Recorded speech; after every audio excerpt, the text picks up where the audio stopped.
ছাত্রছাত্রীদের সকলকে আমার শুভেচ্ছা আর ভালোবাসা জানিয়ে একাদশ শ্রেণীর নতুন সিলেবাস অনুযায়ী কম্পিউটার পড়ানো শুরু করছি।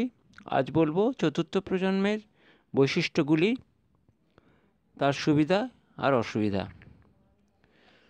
চতুর্থ প্রজন্মের কম্পিউটারের ক্ষেত্রে নতুন যে উপাদানগুলো এসেছিল সেটা হচ্ছে LSI, large scale integration, and VLSI, very large scale integration. চতুর্থ প্রজন্মের কম্পিউটারের বৈশিষ্ট্যসমূহ। ইলেকট্রনিক উপাংশ। এই প্রজন্মের কম্পিউটারগুলির মূল উপাদান ছিল LSI এবং VLSI, অর্থাৎ লার্জ স্কেল ইন্টিগ্রেশন এবং very large scale integration. Input ব্যবস্থা। ইনপুট যন্ত্র হিসাবে কিবোর্ড ও মাউস ব্যবহৃত হতো।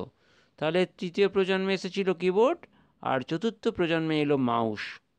কিবোর্ড আর মাউস এই ইনপুট যন্ত্র চতুর্থ প্রজন্মে চালু হয়ে গেল। আউটপুট ব্যবস্থা। আউটপুট যন্ত্র হিসাবে মনিটর, প্রিন্টার, সাউন্ড সিস্টেম ইত্যাদি প্রচলিত ছিল। অর্থাৎ চতুর্থ প্রজন্মে এলো প্রিন্টার, সাউন্ড সিস্টেম, কেননা তৃতীয় প্রজন্মে এসেছিল মনিটর। স্টোরেজ। অধিক সঞ্চয় ক্ষমতা সম্পন্ন ম্যাগনেটিক ডিস্কের প্রচলন বেশি ছিল, তবে অপটিক্যাল স্টোরেজও ব্যবহার এই প্রজন্ম থেকেই শুরু হয়েছিল। তাহলে দেখো, নতুন নতুন জিনিস আসছে। স্টোরেজেও নতুন জিনিস এলো, কি না? Optical storage. অপটিক্যাল স্টোরেজের ব্যবহার চতুর্থ প্রজন্ম থেকেই শুরু হয়ে গিয়েছিল। আকার। কম্পিউটারগুলি আকারে ছোট হওয়ায় সহজেই বহন করা যেত, অর্থাৎ সহজেই এক জায়গা থেকে অন্য জায়গায় নিয়ে যাওয়া সুবিধা প্রাপ্ত হয়ে গিয়েছিল। অর্থাৎ এক জায়গা থেকে অন্য জায়গায় নিয়ে যাওয়া যেত, আর বহনে কোনো অসুবিধা ছিল না, কারণ কম্পিউটারগুলি আকার খুব ছোট হয়ে গিয়েছিল। গতি।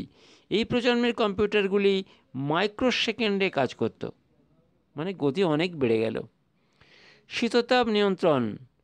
শীততাপ নিয়ন্ত্রণের প্রয়োজন ছিল না, অর্থাৎ এয়ার কন্ডিশনের আর প্রয়োজন ছিল না। এয়ার কন্ডিশন ছাড়াই এখন কম্পিউটার চলতে আরম্ভ করেছিল। রক্ষণাবেক্ষণ।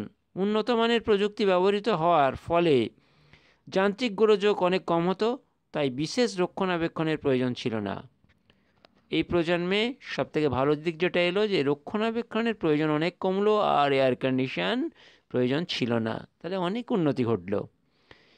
Programming language. এই প্রজন্মে ফোর্থ জেনারেশন ল্যাঙ্গুয়েজ এর প্রচলন শুরু হলো।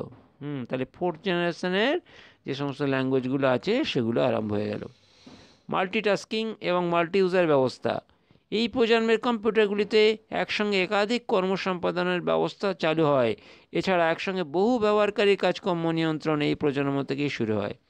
তাহলে একসঙ্গে বহু ব্যবহারকারী কাজ করতে পারবে, এই ব্যবস্থা চালু হয়ে গিয়েছিল। চতুর্থ প্রজন্মের কম্পিউটারের সুবিধা ও অসুবিধা। চতুর্থ প্রজন্মের কম্পিউটার সুবিধা অসুবিধা। সুবিধা। LSI ও VLSI প্রযুক্তি ব্যবহারের ফলে কম্পিউটারগুলি আকারে অন্য প্রজন্মগুলির তুলনায় ছোট ছিল। তাহলে অন্যান্য প্রজন্মে যে কম্পিউটারগুলো ছিল তার থেকে আকারে চতুর্থ প্রজন্মের কম্পিউটারগুলি অনেক ছোট ছিল। 2 নম্বর, খুব কম তাপ উৎপন্ন হওয়ায় শীতাতপ নিয়ন্ত্রণের কোনো প্রয়োজন ছিল না। 3, রক্ষণাবেক্ষণের খরচ খুবই কম ছিল। 4, ফলাফল প্রকাশের নির্ভুলতা বৃদ্ধি পাওয়ায় বিশ্বাসযোগ্যতা অনেক বেশি ছিল। তাহলে বিশ্বাসযোগ্যতা অনেক অনেক গুণে বেড়ে গেল। 5, সব ধরনের সাধারণ কাজের প্রচলন শুরু হয়। তাহলে সব ধরনের কাজেই কম্পিউটারের ব্যবহার আরম্ভ হয়ে গিয়েছিল। অসুবিধা। চিপের গঠন জটিল হওয়ায় উন্নত মানের প্রযুক্তির প্রয়োজন ছিল। তাহলে আমার প্রিয় ছাত্রছাত্রীরা, আজ চতুর্থ প্রজন্ম নিয়ে বললাম, চতুর্থ প্রজন্ম সম্পর্কে আলোচনা করলাম। তোমাদের যদি কোনো অসুবিধা থাকে তোমরা আমায় জানাতে পারো। সকলকে আরও একবার শুভেচ্ছা আর ভালোবাসা জানিয়ে শেষ করলাম।